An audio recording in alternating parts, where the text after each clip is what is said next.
नमस्कार, आप देख रहे हैं समाचार प्रसार। आपके साथ मैं हूं कृपानंद। आज का विषय है जनहित याचिका।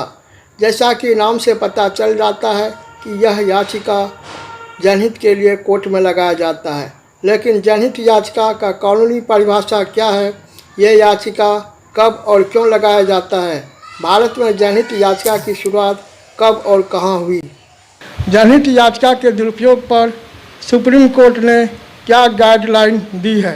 इस तरह के बहुत सारे सवाल पर चर्चा करने के लिए मेरे साथ सुप्रीम कोर्ट के अधिवक्ता व भारत सरकार और मध्य प्रदेश सरकार के सर्वोच्च न्यायालय में वरिष्ठ पैनल अधिवक्ता श्री राघवेंद्र शुक्ला जी मौजूद हैं। मैं अपने मेहमान अधिवक्ता श्री राघवेंद्र शुक्ला जी का इस कानूनी परिचर्चा में अपना कीमती समय देने के लिए हार्दिक स्वागत करता हूं। शुक्ला जी, हमारे दर्शकों को बताइए कि जनहित याचिका क्या है। कृपानंद जी, जनहित याचिका भारतीय कानून में सार्वजनिक हित की रक्षा के लिए मुकदमे का प्रावधान है।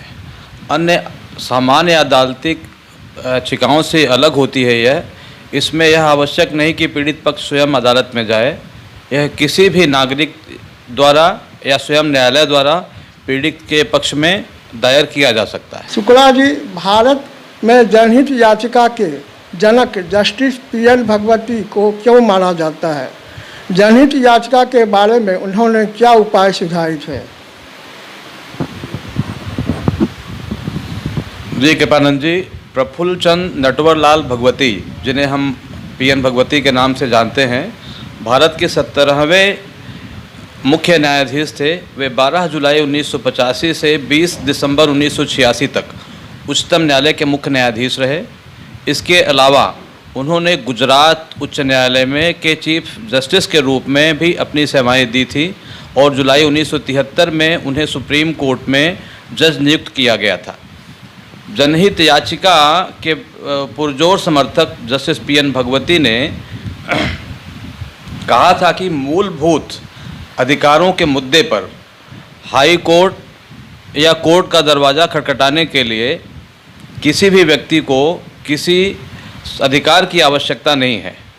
इसके साथ ही जस्टिस भगवती ने कैदियों के पक्ष में एक फैसला देते हुए कहा था कि उनके भी मौलिक अधिकार होते हैं। भारत के चलित न्यायालय इनकी ही देन है, जिसको हम बहुत पॉपुलर हुआ है बाद में, तो जस्टिस पीएन भगवती को इसका जनक माना जाता है।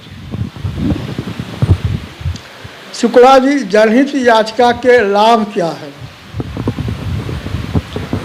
जी कृपानंद जी, इस याचिका का मुख्य उद्देश्य जनहित में तीव्र तथा सस्ता न्याय दिलवाना होता है।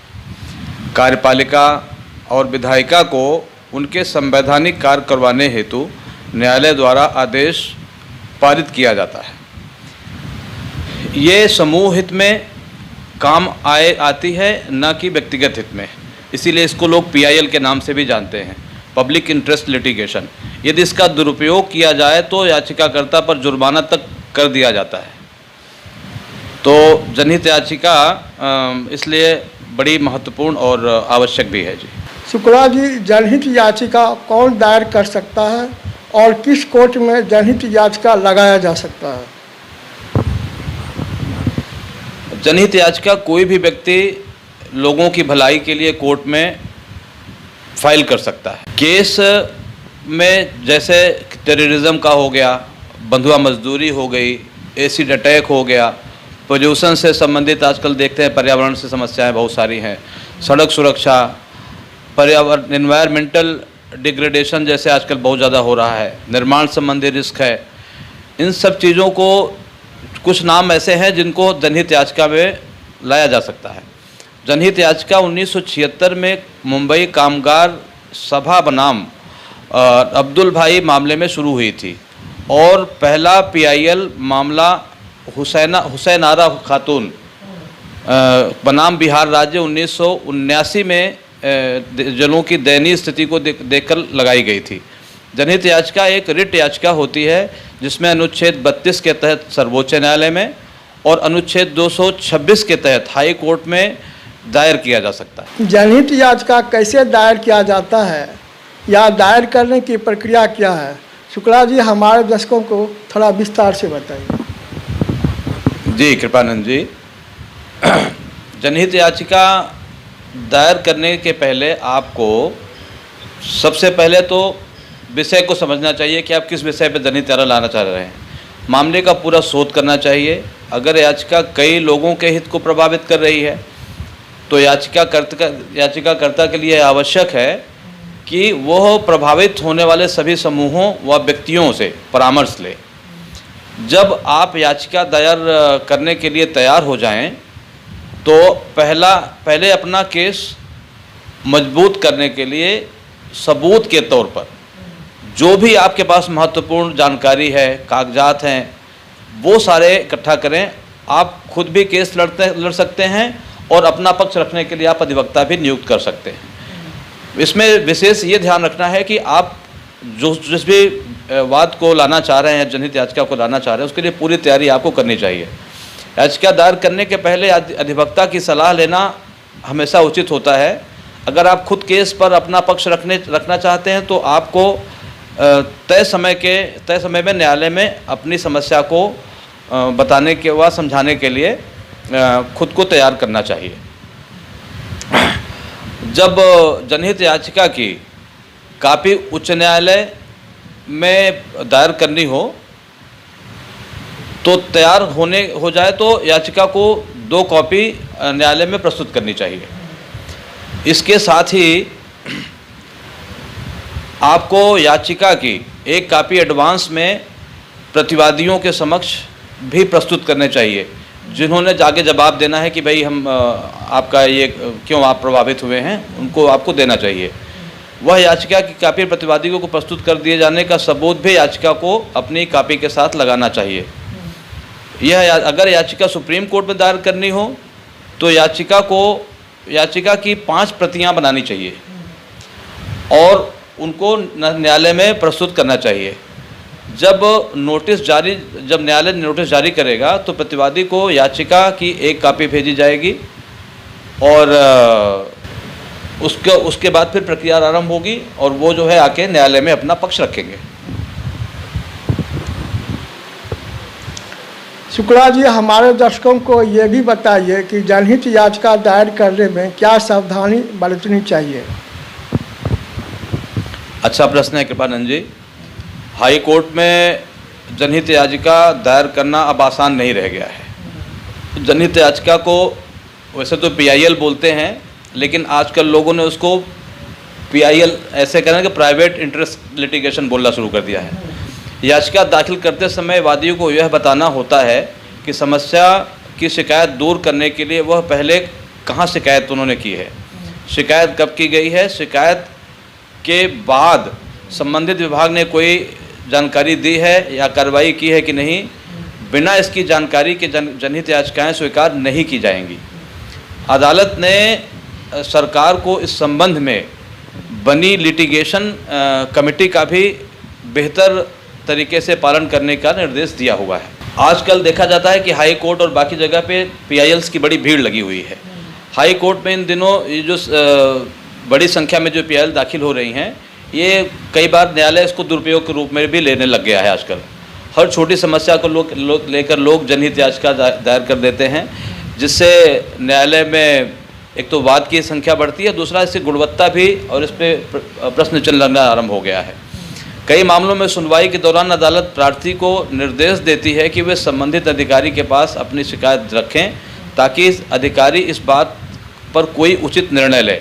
अदालत का मानना है कि छोटी शिकायतें जिला और प्रखंड स्तर पर ही निपट सकती हैं। इस समस्या को लेकर हाई कोर्ट में याचिका डालना या सुप्रीम कोर्ट में याचिका डालना उचित नहीं होता है।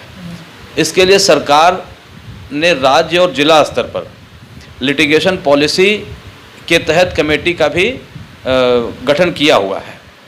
कमेटी के पास शिकायतें जाती हैं, जिला स्तरीय कमेटी जिले से संबंधित शिकायतें दूर करती है और राज्य स्तरीय जो कमेटी होती है वो राज्य स्तरीय शिकायतों पर गौर करती है, लेकिन कमेटी इन शिकायतों पर गंभीरता से गौर नहीं करती है। कई बार ऐसा देखा गया है।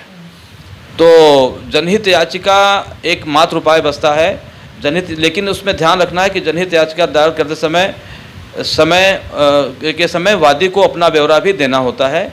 इसमें आधार नंबर, पैन कार्ड नंबर, वो क्या करता है, उसकी आय क्या है या आय का स्रोत क्या है, ये बताना आजकल अनिवार्य कर दिया गया है, जिससे कि गुणवत्ता और जो एक तरह से समस्या से उठती शुरू हो गई है वो दूर हो सके। शुक्ला जी, क्या आप बता सकते हैं कि जनहित याचिका दायर करने में कितना शुल्क लगता है?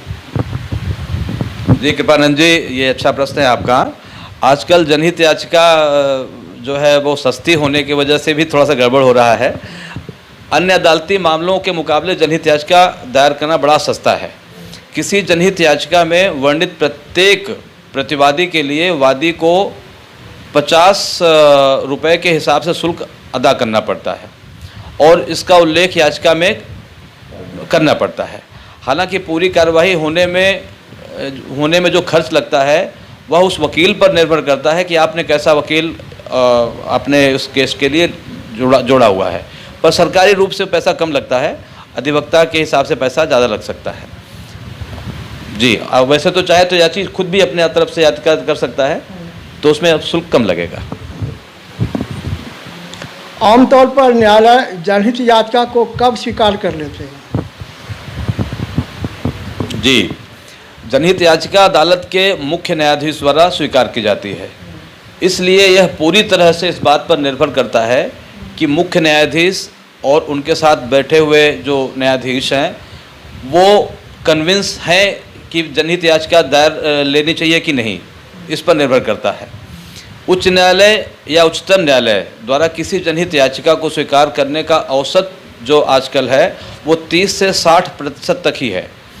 आमतौर पर जनहित याचिकाओं को स्वीकार किया जाता है जिसमें वर्णित तथ्यों में न्यायाधीश जो है सहमत होते हैं कि भाई ये पब्लिक इंटरेस्ट लिटिगेशन है, तो उनको स्वीकार कर लेते हैं और उनको लगता है कि भाई इसमें विषय जो है महत्वपूर्ण है, तो वो ले लेते हैं। तो थोड़ा दर तो आजकल कम रह गई है, 30 से 60% के बीच में ही है। जी, जनहित याचिका से संबंधित मामले की सुनवाई में कितना समय लग जाता है? जी कृपानंद जी, देखिए आजकल तो मुकदमों के विषय में कुछ कहना बड़ा कठिन है, लंबा समय लगता है। वास्तव में यह संबंधित मामले पर निर्भर करता है।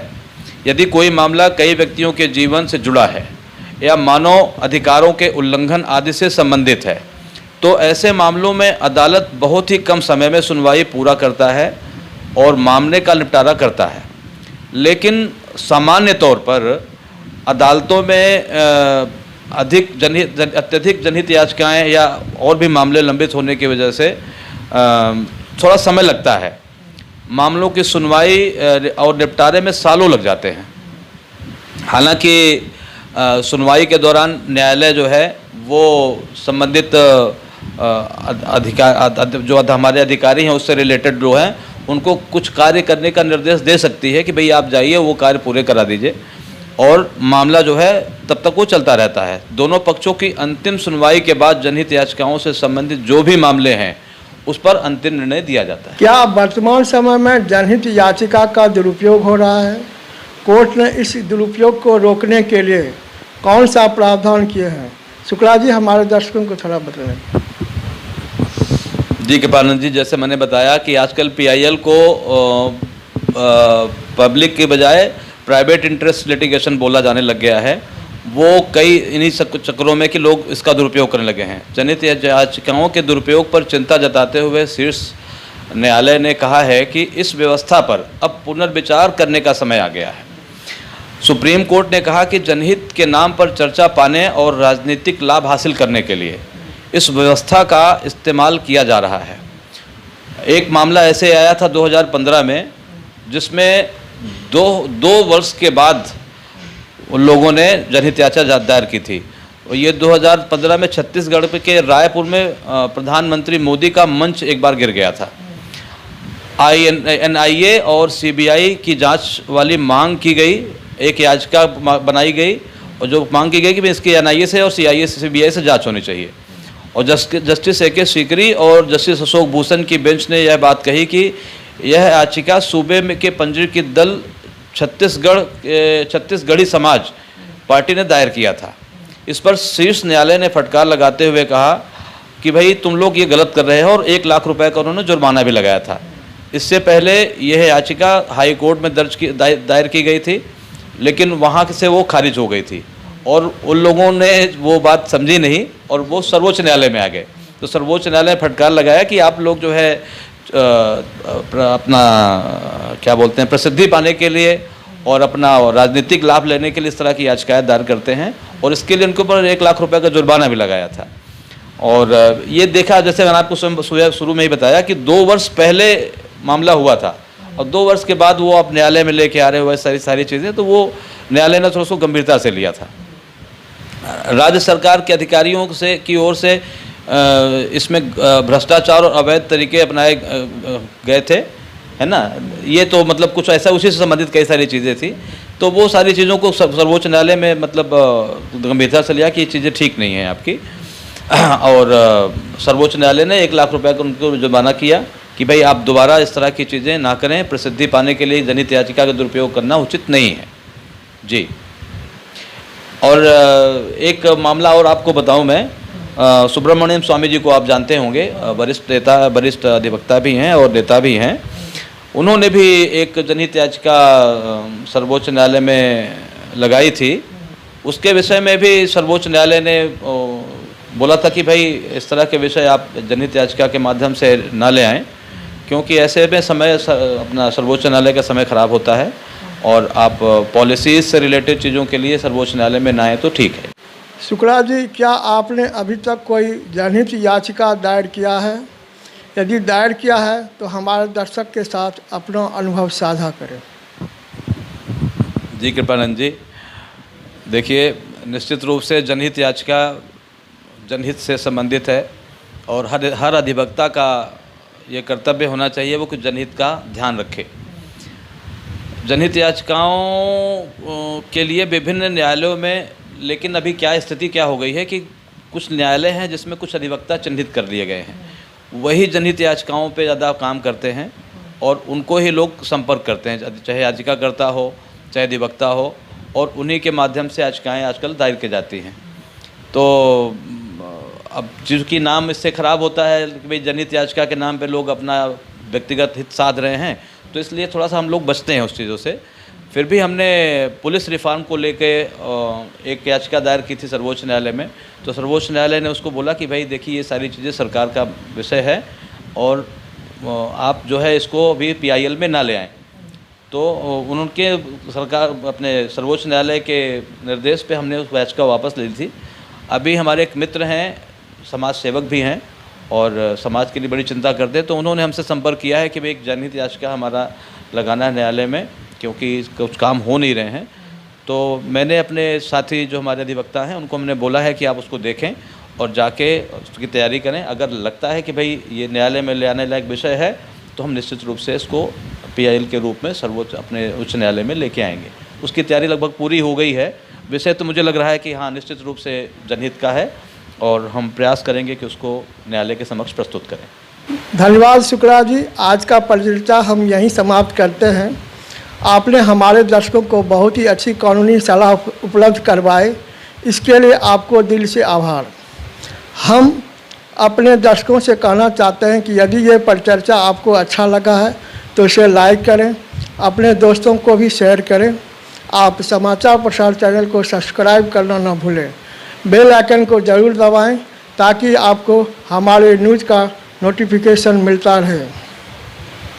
अब हम आपसे विदा लेते हैं, फिर मिलते हैं एक नई खबर के साथ। तब तक आप खुश रहें और हमारी न्यूज़ चैनल से जुड़े रहें। धन्यवाद। धन्यवाद शुक्ला।